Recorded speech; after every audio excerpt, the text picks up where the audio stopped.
Assalamualaikum warahmatullahi wabarakatuh. Waalaikumsalam warahmatullahi wabarakatuh.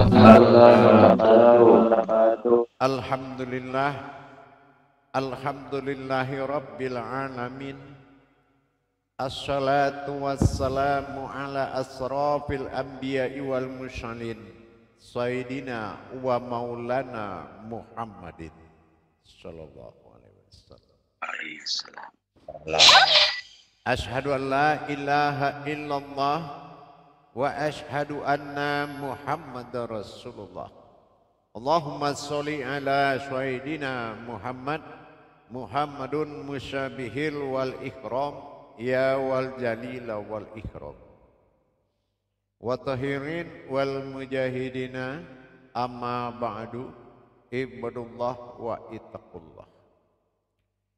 Bersyukur kita ke hadapan Allah dengan mengucapkan alhamdulillahi rabbil alamin atas segala limpahan karunia rahmah dan hidayahnya, serta dengan izinnya juga kita dapat menjalankan amanahnya, beramal dan beribadah zahir batin dunia dan akhirat.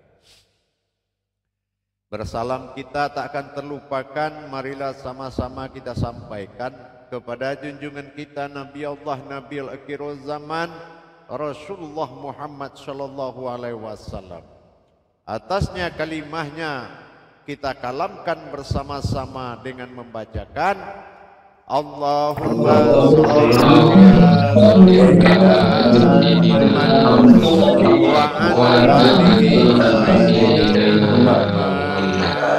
Muhammad.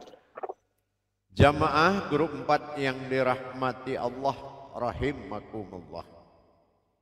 Insyaallah di dalam pentajalian dalam pelajaran yang terdahulu kita sudah sampai terhimpun kepada diri lam jalalah sebagai diri batin.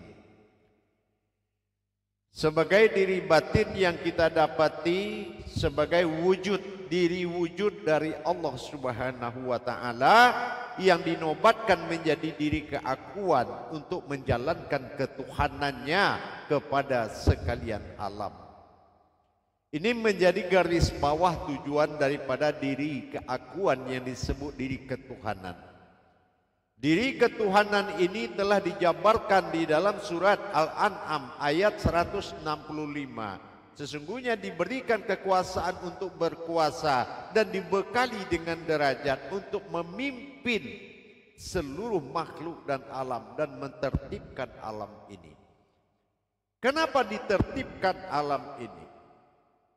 Karena apabila putus hubungan batin atau hayat antara ciptaan dengan Tuhan, maka tinggallah hidup semata. Kalau alam hidupnya semata, begitu juga termasuk insani, dia semaunya hidup. Insaniyah udah semaunya aja. Kenapa? Karena dia putus hubungan baitullahnya, yaitu hayat, kepada lam alif, lam jalalah, diri batin dan nyawa tersirat alif. Untuk kita memahami bagaimana caranya kita mentajalikan hayat Allah kepada 3 kodrat tadi. Simak baik-baik. Bagaimana cara kita mentajalikan hayat Allah yang mana kita harus menjadi sebuah wujud sumber hidup dari sekalian alam. Itu yang dikatakan keakuan atau dalam kata na. Dalam ini kita harus bisa mengkaji lam alif ini, di mana dasarnya alif bertemu lam menjadi hayat. Nah, disimak baik-baik. Alif kembali kepada awal mula jadinya disebut titik. Apa yang dikatakan titik pada diri adalah gerak daripada jantung. Itu wujud titik awal mula jadi. Begitu dia mengeluarkan aras kekuatan, maka dia mendorong sebuah kodrat, yaitu baitullah atau batin yang mengelilingi wujud itu tadi pada jantung, dan itu yang akan menjadi hayat berupa batin yang terlihat. Dengan demikian kita mengetahui alif lebur menjadi titik dan titik menjadi kodrat hayat, dan batin bertajali berupa jasad, dan ini akan menjadi sebuah hayat. Dari mana datangnya sebuah hayat? Dari tekanan titik wujud tadi, yaitu titik awal mula jadi. Maka dia akan melahirkan atau menjadikan batin tersebut menjadi keakuan yang disebut dengan na. Na, nun pertama hurufnya disebut dengan batin, alif kasroh a disebut dengan nyata, yaitu hayat yang nyata. Berarti dia menjadi batin yang nyata. Ini hantaran dari lam jalalahnya. Dan alifnya adalah kodrat yang menghantamkan dengan tajali batin, tajali hayat. Kalau tajali hayat hurufnya apa? Dal dan alif kasroh i. Berarti disatukan kekuatan pekerjaan yang dua menjadi nadi. Nah, inilah tekanan nadi. Ya, inilah aras tajali batin mewujudkan batin yang zahir. Ini namanya tekanan. Dan bagaimana cara mentajali nanti dari 10 menit kedua nanti baru diterangkan. Jadi dengan adanya kita menguasai bahwasanya leburlah alif menjadi titik, titik wujud kepada batin, batin wujud menjadi hayat. Ini yang dikatakan dengan diri, yaitu diri keakuan disebut dengan na. Alif bertajali pada hayat, dal alif disebut di, berarti gerakan Allah adalah gerakan nadi. Nah, itulah gerakan nadi kita, gerakannya. Nah, kemana dia gerakkan hayat itu nanti? Menggerakkan hayat dengan kodrat diri batin sir, dan tubuhnya dan nyawa sir dan tubuh batin adalah hakikat, yaitu batang tubuh rahasia, memberikan hubungan batin kepada batiniyah, yaitu insaniyah mewakili alam, ayat dari insaniyah, alam semesta, dan insani mewakili seluruh makhluk yang hidup ruh, dan insanu mewakili rohani-rohani manusia. Semua terhimpun menjadi diri wujud. Nah, perhatikan, saya akan perlihatkan di papan tulisnya. Jadi diperhatikan jemaah, bagaimana pentajalian. Nah, ini yang akan menjadi pencarian nanti. Baik, semua ada melihat di HP-nya? Insyaallah. Insyaallah. Nanti di grup juga akan saya kirim yang rapinya. Jadi menyimak untuk belajar. Baik. Jamaah yang dirahmati Allah, grup 4. Jadi di sini saya menulis tajali batin. Tajali batin, tajali rahasia batinnya Allah. Nah, jadi pertemuan antara sir alif dengan batin, sir alif bertajali dengan batin disebut di, dan batin wujud disebut nadi. Nah, ini adalah menjadi hayat. Hayat suatu kekuatan hidup, batin hidup. Batin hidup akan menjadi menghidupkan 3 perkara. Ya, 3 perkara. Pertama, diletakkan perkara ini pada kodrat yang menggerakkan disebut jantung atau batin yang sudah wujud menjadi titik. Alif yang sudah wujud menjadi titik. Dan kedua, timbullah hayat. Hayat adalah rohani. Sementara di kodrat jiwa, akal, pensaksian ada pada alam pikiran atau alam hayat, alam makni pada kening. Di kening ada makni, yaitu menghidupkan kodrat mulki, yaitu insaniyah. Di dada ada kekuatan muluk, artinya kekuatan yang di dada itu adalah insanu yang akan menghidupkan, memberikan menghubungkan batin rohani semua umat kepada Allah. Yang ketiga, dalam hati manusia ada kekuatan hayat atau ruh kepada seluruh makhluk, disebut alam malakut. Nah, malakut adalah makhluk, dan insanu adalah kekuatan pada umat, dan insani pada makhluk, dan insaniyah itu pada mulki. Jadi tiga perkara, yang satu kodrat ini menuju tiga perkara: ma'ni pada kening, rohani pada dada, dan di kolbi ada malakut. Nah, malakut pada kolbi atau ruh. Nah, jadi dengan adanya penyatuan, leburnya alif kembali menjadi titik, titik menjadi noktah, yaitu wujud kekuatan untuk mendirikan hayat. Hayat yang dia dirikan adalah batin. Batin itu sebagai diri yang hayat disebut na. Nah, inilah yang akan menjadi panduan atau menjadi kodrat bertajali kepada Allah Subhanahu wa ta'ala. Nah, ini diajarkan nanti cara-cara melaksanakannya. Coba kita lakukan muzakarah dulu. Shalu muzakaratun fil jami'ati rahimakumullah. La ilaha illallah. Baik, semua jemaah dengar baik-baik. Di dalam kita melaksanakan tajalli tersebut, tiga kodrat keinsanan hidupnya atau kehidupan. Keinsanan itu kehidupan. Kehidupan insaniyah pada nur yang ada di kening. Kehidupan itu dikatakan insani. Kehidupan insani adalah kehidupan ruh-ruh yang ada, yang bersumber dari kodrat dalam kolbi. Ya, itu sumber terjadinya suatu hidup. Ada binatang, ada ruh-ruh orang yang makhluk-makhluk, semua ruh, ya. Nah, yang ketiga ada pada muluk-muluk itu pada rohani.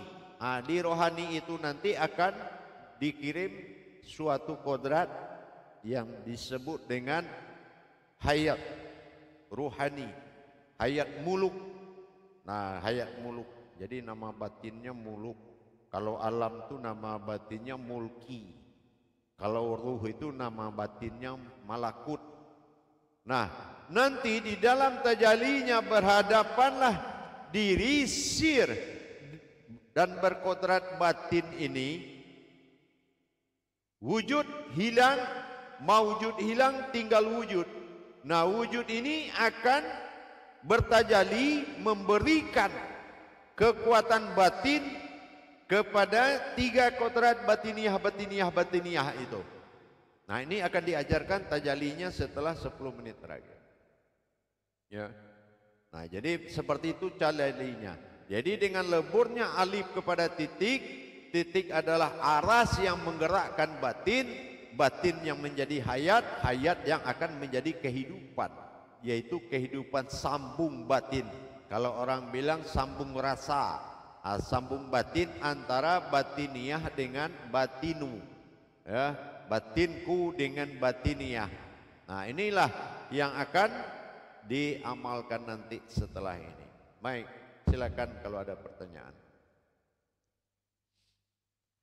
Insyaallah, Buya. Assalamualaikum warahmatullahi wabarakatuh, Buya. Waalaikumsalam warahmatullahi wabarakatuh.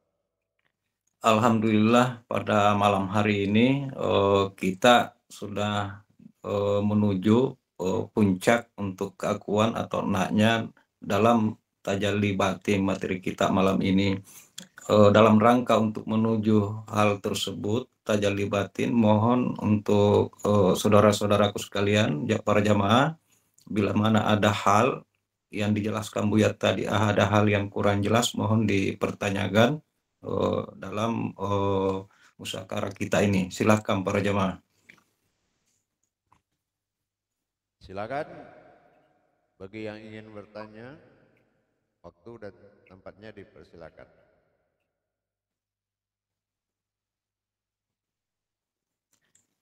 Mungkin saya mengawali Buya.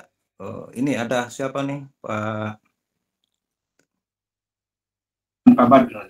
Pak Badrun, silakan Pak Badrun. Alhamdulillah, terima kasih Juru Tablik. Tadi persilahkan waktunya, insyaallah. Assalamualaikum warahmatullahi wabarakatuh ya. Waalaikumsalam warahmatullahi wabarakatuh. Insyaallah semoga dalam keadaan sehat selalu ya. Amin, insyaallah amin. Jadi di ini jatuhnya ke alif sir ini ya Bu ya. Dan na ini jatuhnya ke lam, disebut batin. Jadi inilah menjadi wujud, disebut hayat. Ya. Jadi ini yang terpecah dari gerak jantung, bunyi, hidup, nafas, yaitulah rasa dan kodrat jiwa. Iya. Akal itu yang dikatakan hayat. Ya. Jadi insania, mulki atau alam. Insania. Insanu. Alam ini kehidupannya disebut insania. Ya. Ya. Jadi nadi ini adalah penghimpun ya Bu. Di termasuk penghimpun dari mulki, muluk dengan malakut. Bukan dihimpun, itulah dasar sumber hidupnya. Oh ya. Kalau tidak ada itu dia tidak kenal Tuhan. Oh ya, berarti dia diciptakan oleh Allah, terus dia tidak bisa bertasbih kepada Allah, dilantarkan hayat tidak datang ke dia, tidak tersambung hayat antara alam dengan Allah, gara-gara manusia tidak mendirikan hayatullah. Makanya alam ini dia hidup dengan cara semesta. Dia akan menjadi alam semesta, bukan alam insan. Kalau dia alam insan, harusnya begitu musibah ada, si wujud ini dia bisa bicara dengan yang mendatangkan musibah itu.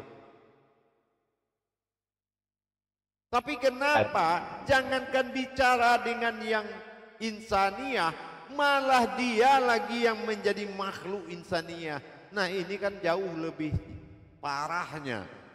Ya, diutus ke bumi pergi berkuasa, sampai di bumi dia dikuasai. Nah ini yang kita khawatirkan. Nah jadi dengan adanya aku ingin jadi Tuhan kata Allah, maka kujadikanlah umat yaitu sifatku sendiri. Inilah inilah kita. Jadi cara kerja bagaimana hayat ini sampai ke insani, insaniah dan insanu, maka disiapkanlah alam. Alam ini bernama manusia atau nas. Nah ini di dalam manusia alam nas terbuat dari sir. Siapa nas? Lam alif. Alam alif artinya lam yang kodratnya alif, berarti alif berkodrat alam, tetap juga alif. Namanya kenapa dilihat? Karena na itu adalah aftar. Nah, dan alif sirat adalah ba'dal. Zohir dan batin tidak pantas untuk Allah, katanya harus disebut dengan zohiru batinu, sama-sama alif tidak terlihat. Nah sekarang dikaji ini kan terbukti dia zohiru itu tak terlihat, batinu juga tidak terlihat. Nah tapi manusia itu adalah jantungnya seluruh alam, jantung insaniah, jantungnya insani, jantungnya insanu, yaitu gerak nadinya yang menghidupkan semuanya. Harusnya begitu sebagai khalifahnya Allah. Betul. Iya betul sekali Bu ya, insya Allah Bu ya. Terima kasih banyak Bu ya, penjelasannya sangat menarik ini. Assalamualaikum warahmatullahi wabarakatuh Bu ya. Waalaikumsalam warahmatullahi wabarakatuh. Waalaikumsalam warahmatullahi wabarakatuh. Makasih Pak Badrun, terima kasih Buya atas penjabarannya. Mungkin saya lanjut Buya sambil menunggu kawan. Assalamualaikum warahmatullahi wabarakatuh Buya. Waalaikumsalam warahmatullahi wabarakatuh. Tadi sudah dijelaskan Bu ya bahwa tajalli batin ini adalah bagaimana diri batin ini berdiri dalam wujudnya untuk menjalankan diri ketuhanannya untuk mengurus alam dan makhluk dan seluruhnya. Nah, dalam hal ini dibutuhkan hubungan Baitullah terhadap tiga keinsanannya. Mohon penjabarannya di sini Bu ya. Iya. Dengan aktifnya bergeraknya bunyi dari kodrat wujud awal titik mula jadi tadi, maka disinilah terjadi hayat. Tapi kalau di diri kita yang bergerak, yang menggerakkan jantung itu baru merasa bunyi dan tidak bisa mata batin kita melihat kemana arah bunyinya, dan untuk apa komunikasi tidak terjadi antara yang bergerak dengan insaniyah insanu, maka ini terjadilah alam mati, dikatakan kuburan kedua, kuburan orang hidup. Nah, kira-kira kuburan orang hidup lah namanya. Kalau kuburan orang mati kan di bawah tanah, kuburan orang hidup ada juga di atas. Apa itu? Yang punya diri mati, yang hayat alam tidak dapat diri juga mati. Nah, itu yang kita khawatirkan, sehingga tidak berhentilah alam membuat suatu kejadian. Dan itu sebetulnya pelajaran buat kita. Kenapa dia lancang terhadap kejadian, musibah lancang? Kenapa? Ini teguran. Kalau memang kamu wujud Tuhan, kenapa kamu tidak bisa hentikan?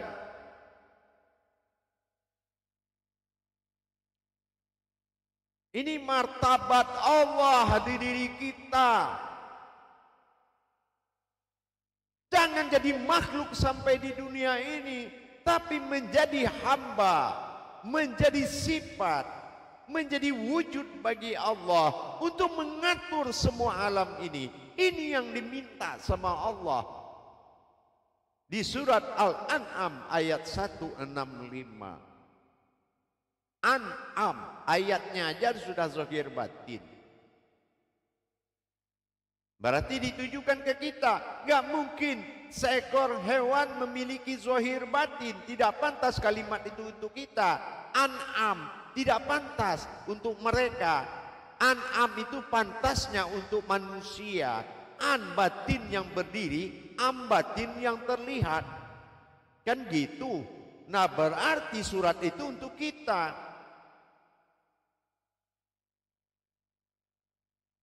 Nah, begitu maksudnya, paham? Alhamdulillah, insya Allah Bu ya, makasih banyak Bu ya atas penjelasannya. Amin. Kepada para jemaah lain silahkan.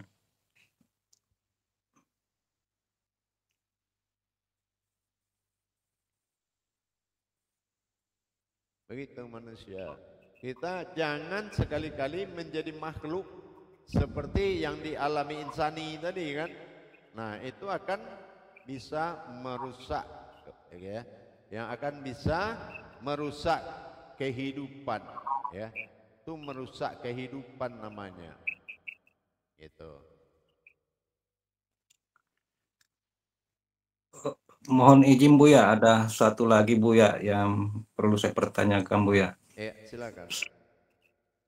Ini Bu ya, terkait dengan nadi ini kan akan mewujud ke sirnyawa dan batin ini yang terlihat. Mohon penjabarannya di situ Bu ya. Ya, karena titik awal jadi. Kalau alif belum terhimpun menjadi aras wujud titik pada jantung hati kita, di jantung kita, dia belum menjadi wujud yang bersembunyi di dalam batin, atau kita katakan wujud Allah dalam batin, kan gitu. Nah, ini belum terbentuk di dalam batin, masih alif berdiri, belum terhimpun menjadi titik, maka tidak akan ada reaksinya kemanapun. Gitu jemaah.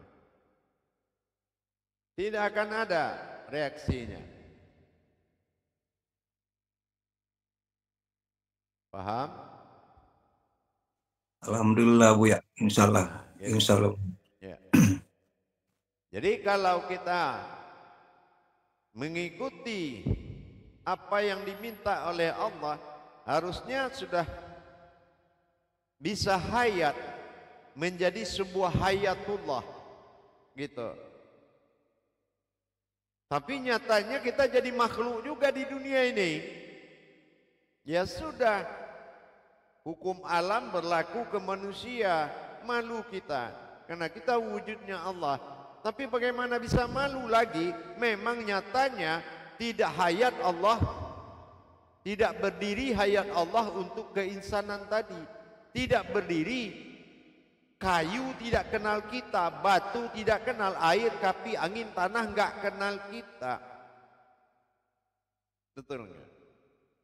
Dia enggak kenal kita gitu.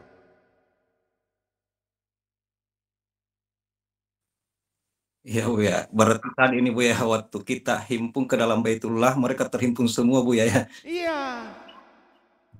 Iya kan? Disitulah nanti ada tajali untuk menyerahkan hayat itu, untuk memberikan hayat kepada mereka.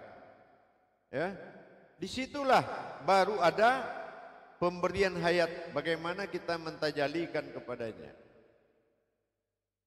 Itu jemaah. Nanti mungkin akan dipelajari pada sesi kedua nanti. Ya. Akan kita pelajari nanti pada session keduanya atau tahap kedua gitu. Ada lagi pertanyaan? Silakan para jamaah jika masih ada pertanyaan.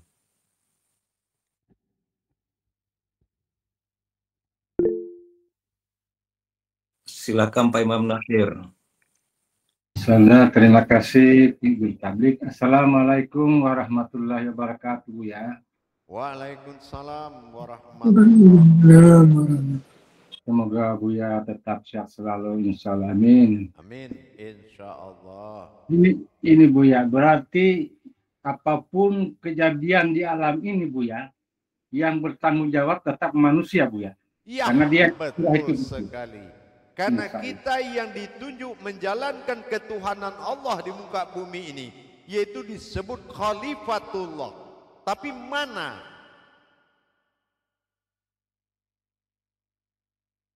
Ya, gitu ya.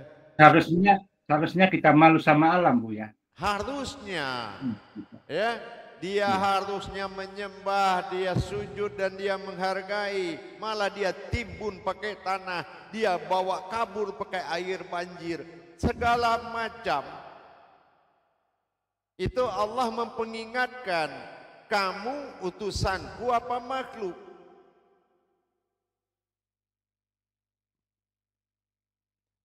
Begitu ya jemaah. Insya Allah Bu ya, luar biasa ini. Buya kita bisa mengerti Bu. Terima kasih Buya. Alhamdulillahirobbilalamin. Amin, insya Allah. Assalamualaikum warahmatullahi wabarakatuh. Waalaikumsalam warahmatullahi wabarakatuh. Warahmatullahi wabarakatuh. Silakan para jamaah yang lain. Luar biasa ini. Baik jamaah, nanti saya kembali 10 menit lagi. Untuk itu, Assalamualaikum warahmatullahi wabarakatuh. Waalaikumsalam.